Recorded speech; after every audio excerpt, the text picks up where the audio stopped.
श्री स्वामी समर्थ. सगळ्या मैत्रिणींना कशा आहात तुम्ही सगळ्या? आशा व्यक्त करते स्वस्त असाल, मस्त असाल, स्वामींच्या सेवेमध्ये रममाण असाल. आज कोणती उपाय किंवा कोणतीही सेवा घेऊन आलेले नाहीये, तर आज महिलांच्या अगदी जवळचा विषय, जो महत्वाचा पण आहे आणि काही गोष्टींमध्ये आपल्याला तो आड पण येतो, असा विषय म्हणजे मासिक धर्म, पिरियड्स ज्याला आपण म्हणतो.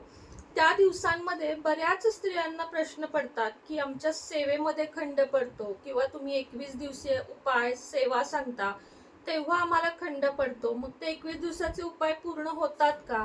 पिरियडच्या नेमकी चौथ्या दिवशी काहीच अंगावरून जात नसेल तर पूजा केली तर चालते का? पिरियडच्या 5व्याच दिवशी पूजा करावी? किंवा घरात ताई आम्हाला 2 मुली आहेत, त्यांचे पिरियड्स होतात, जाऊ आहे, घरात अजून स्त्रिया आहेत, सासूबाई आहेत, आमच्या तिघी चौघींचे पिरियड होतात, मग आम्ही तेवढे दिवस पाळावेत का?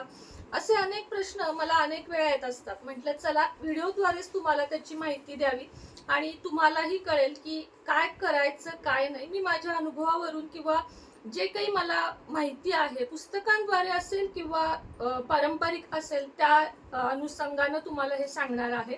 यामध्ये माझ्या काही चुकाही असू शकतात आणि 100% मी बरोबर असते असं मी कुठल्याच भागामध्ये म्हणत नाही. तर चला आजच्या व्हिडिओला सुरुवात करूया. आपल्याला काय करायचं आहे, पिरियडचे जे 4-5 दिवस असतात ते आधी आपण बघूया की या दिवसांमध्ये देवाकडे का जात नाहीत, किंवा काय कारण आहे की देवाला हात लावत नाही. सगळ्यात पहिली गोष्ट, जुन्या लोकांनी आपल्यासाठी हा नियम काढलेला होता की 4 दिवस काहीच करायचं नाही किंवा 4 दिवस बाजूला बसायचं. खरं तर त्यावेळची कारणं खूप वेगळी होती. पहिल्यांदा जे आपल्याला आता सॅनिटरी पॅड मिळतात ते पूर्वी प्रत्येकाला घ्यायला जमत नसत. अगदी एक्सपेन्सिव्ह, म्हणजे डिलेव्हरीला 1-2 वापरले जात होते. अन्यथा क्लॉथ्स म्हणजे कपडेच वापरले जायचे, कॉटनचे, मलमली, सुती, जुने कापड सुद्धा लेडीज वापरत होत्या की नको चांगल्या कपड्यांना पैसे घालवायला. आणि त्यानंतर मग ते चॉकलेटी कलरचे फरचे कापड असतात ते निघाले आणि आता सरासरी सगळेजण पॅड्स वापरतात. तर जुन्या काळामध्ये हे जे कपडे होते ते इतके घेऊन महिलांना जड वाटत असे की त्यामुळे त्यांना काम करणं अशक्य होत असे.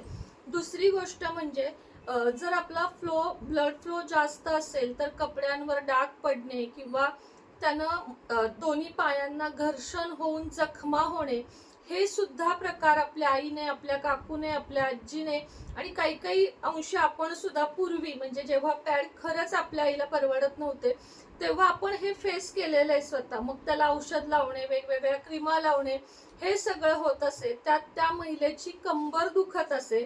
आणि पूर्वी आपल्यासारखं नव्हतं की नळ सोडला की पाणी, पूर्वी विहिरीवरून, बोरवरून, टँकरवरून नळाचं पाणी उचलून भरावं लागत असे. बघा तुम्ही, पूर्वीच्या बायकांना आपल्यासारख्या कुठल्याच फॅसिलिटीज नव्हत्या. मग ते पाणी उचलताना कमरेला लचका बसणे, म्हणजे कंबर दुखणे, कमरेवर ओझं येणे, शिरा दुखणे, पाठ दुखणे, पोट दुखणे, जड उचलल्यामुळं फ्लो अचानक वाढणे, हे अनेक त्रास महिलांना होत असत. आणि कुटुंब तर केवढं असायचं बघा, 20 माणसं, म्हणजे तुम्ही या गोष्टीला रिलेट कराल की हो माझ्या आईचं कुटुंब 20 माणसांचं होतं, 25 माणसांचं होतं, 15 माणसांचं होतं.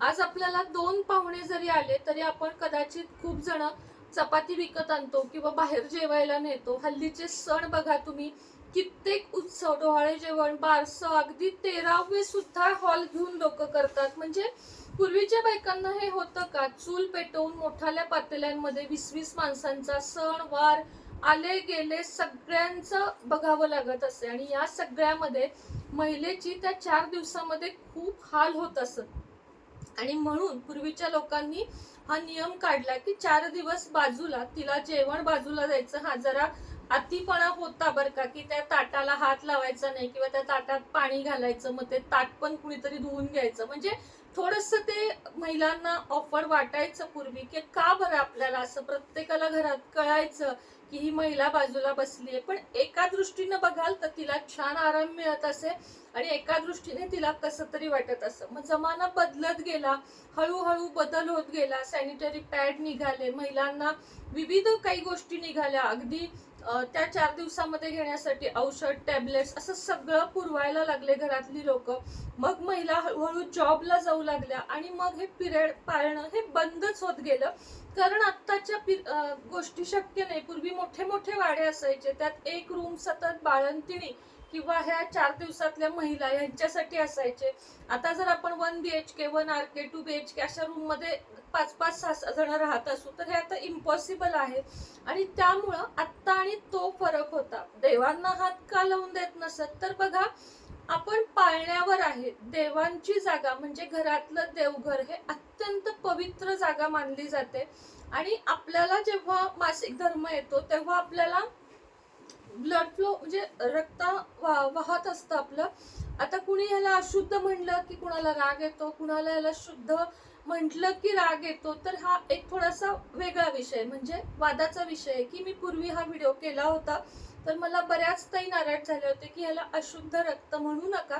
म्हणून आता त्या गोष्टीवर नाही बोलायचं. पण सगळ्यांना माहितीये की आपल्याला महिन्याला कोणती प्रक्रिया होते. अक्षरशः त्या ब्लडला कधी कधी एक स्मेल पण असतो, त्यामुळे त्याला अशुद्ध मानलं जातं. आपणच वैतागतो बघा कधी कधी. आणि म्हणून देवांना हात त्या क्षणांमध्ये लावत नसत, पोथ्या पुराण वाचत नसत, देवळामध्ये जात नसत. कारण देवळातली म्हणजे मंदिरातली ऊर्जा आणि आपली ऊर्जा ही मॅच होऊन त्या स्त्रियांना जास्त त्रास होतो.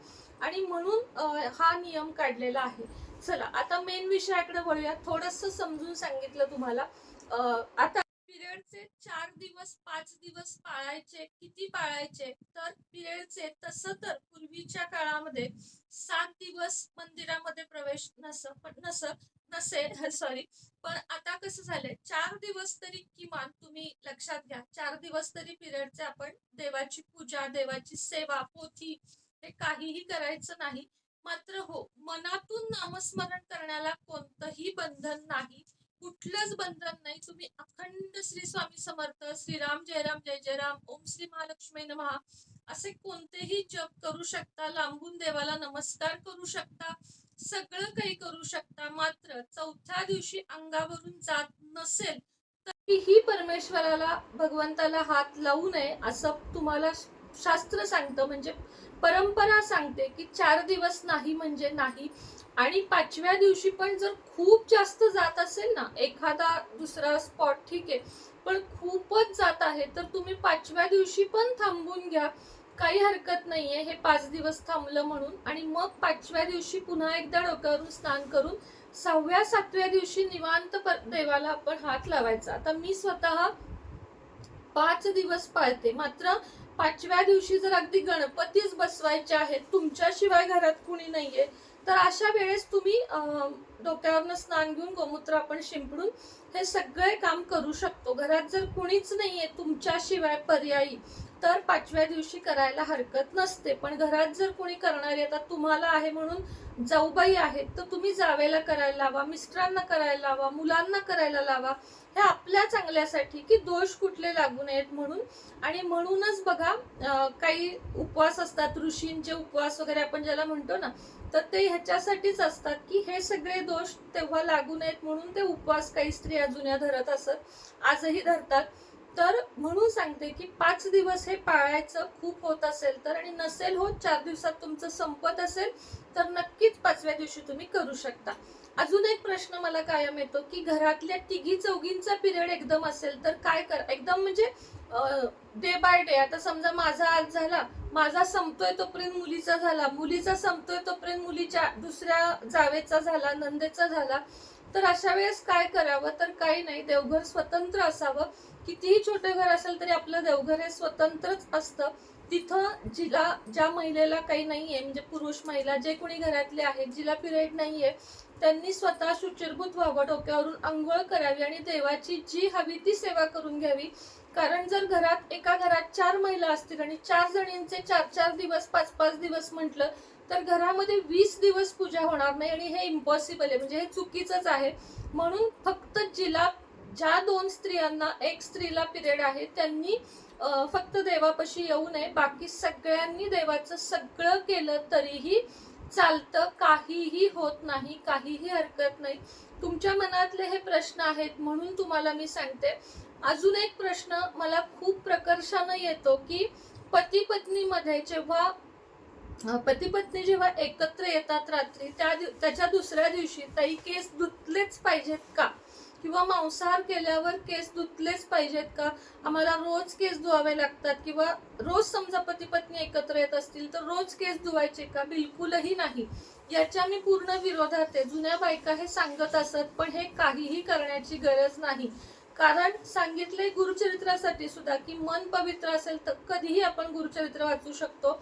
म्हणून आपण शेवटी परमेश्वर सुद्धा या गोष्टीपासून चुकलाय का? नाही. परमेश्वराला सुद्धा शंकर पार्वती वगैरे आपण बघत होतो, राम सीता हे सगळेजण यातून गेलेले आहेत आणि तरीही ते परमेश्वर आहेत. बरोबर आहे ना? राम सीता असेल किंवा कुणीही देवधर्म, कुणीही या सगळ्यातून चुकलेलं नाहीये, तरी पण आपण त्यांना परमेश्वर मानतो. मग आपण आपल्याच पतीच्या जवळ गेलो किंवा आपल्या पती बरोबर आपण हे झालो, फिजिकल झालो, तर केस धुण्याची कुठलीच आवश्यकता नाहीये. आंघोळ करा, मात्र आंघोळ करा का? तर हायजीन साठी. ह्याचा आणि शास्त्राचा कुठलाही संबंध नाहीये की तसं झालं म्हणून सकाळी. मग तर काही स्त्रियांना तर नवीन लग्न झालं असेल किंवा काही कारणानं रोज केस धुणं तर कुणालाच शक्य नाहीये. म्हणून फक्त आठवड्यातून एकदा दोनदा ठरलेले आपले केस धुवा. बाकी वेळेस डोक्यावरून आंघोळ करण्याची गरज नाही. फक्त आंघोळ करायची आणि स्वयंपाकापाशी जायचं जर तुमच्या पती पत्नीमध्ये हे झालं असेल तर. बाकी कशाचीही गरज नाही. हा, मात्र जेव्हा आम्ही तुम्हाला सांगतो ब्रह्मचर्याचे पालन करा किंवा एखाद्या पवित्र पोथीचं तुम्ही पारायण करत आहात तर ब्रह्मचर्याचंच पालन करायचं, म्हणजे केस धुण्याचा प्रश्न येत नाही. आता बाळ होण्यासाठीच्या ज्या सेवा असतात त्यामध्ये काय करायचं, तर त्यामध्ये तुम्ही जर एखादं तुम्हाला 21 दिवसाचं पारायण, 21 दिवसाचा उपाय किंवा काहीही संकल्पयुक्त सांगितलंय, तेव्हा मात्र केस धुवूनच परमेश्वराच्या इथं बसायचं. आणि नाही धुतले तरी देव कुठलीही शिक्षा देत नाही. हा प्रश्न अतिशय नाजूक आहे, पण महिलांना कुणालाच विचारता येत नाही की बघा ना ताई, आज माझा 5वा दिवस आहे, मला सत्यनारायण करायचंय, करावं का? अवश्य करावं. 5व्या दिवशी सत्यनारायण केलं तर चालतं, पण मगाशी सांगितलं त्याप्रमाणे खूप जास्त अंगावरून जात असेल तर नाही करायचं. 1 महिना नाही केलं तर चालतं. कुठेही तुम्हाला फिरायला जायचं आहे, लक्षात घ्या, समुद्र किनाऱ्यावर फिरायला जाताना कधीही मासिक धर्मात जाऊ नये. त्याचे दोष, म्हणजे त्याच्यातून दोष नाही म्हणतायत, त्यातून तुम्हाला वेगळे वेगळे त्रास होतात. म्हणून तुम्ही जेव्हा कुठे आउटिंगला जाल, फिरायला जाल, तेव्हा तुम्ही समुद्र किनारी फक्त आणि नदी किनारी जाऊ नका. बाकी तुम्ही कुठेही फिरायला जाऊ शकता. देवाधर्माला अर्थातच धार्मिक स्थळं खूप पवित्र असतात, जसं की कोल्हापूरची अंबाबाई, बालाजी, शनी शिंगणापूर असेल, तुळजापूर असेल, अशा ठिकाणी जायचं नाही की सगळे घरातले चाललेत मग मला घरात बसवत नाही मग मी पण जाते, असं नाही करायचं. जे पाळायचं आहे ते पाळायचं आहे. पाळल्यानं काही वाईट होत नाही. आता या सगळ्यात 100 जणात एक असं असेल की या सगळ्या मतांच्या विरुद्ध असेल की हे परमेश्वरानंच दिलं आहे. हो, नक्कीच दिलं आहे, पण आपण काय पाळावं हे आपल्या हातात आहे. मात्र या सगळ्या मतांना झुगारून जर तुमचं काही वेगळं मत असेल की आम्ही जाणार, आम्ही करणार, तर माझी काहीच हरकत नाही किंवा मी हे सांगणारी कुणीच मोठी कुणी नाहीये. तुमच्या मनाला जसं पटेल, जे तुम्हाला करावं वाटेल ते तुम्ही करू शकता. पण जे खरं आहे ते मी तुम्हाला सांगितलं. बाकी अजून काही काही प्रश्न येतात. जपमाळेला हात लावावा का? नाही लावावा. पवित्र पोथ्यांना हात लावावा का? नाही लावावा. उत्पत्ती काडेपेटी याला हात लावावा का? तर देवाचं जे बाजूला ठेवतो त्याला नाही लावावा.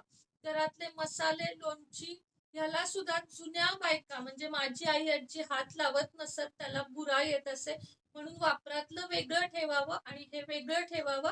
पण जर पण अजून सांगते, पण तुम्हाला जर असे काही अनुभव नसतील किंवा तुमच्या घरात हे पाळलं जात नसेल तर माझं कोणतंही बंधन नाही. प्रत्येकाला व्यक्ती स्वातंत्र्य आहे, जे तुम्हाला मलाही आहे. हे सगळं सोडून मला काही करावं वाटतंय किंवा मला काही करावं वाटतंय तर तुम्ही अवश्य करू शकता, काहीही प्रॉब्लेम नाही.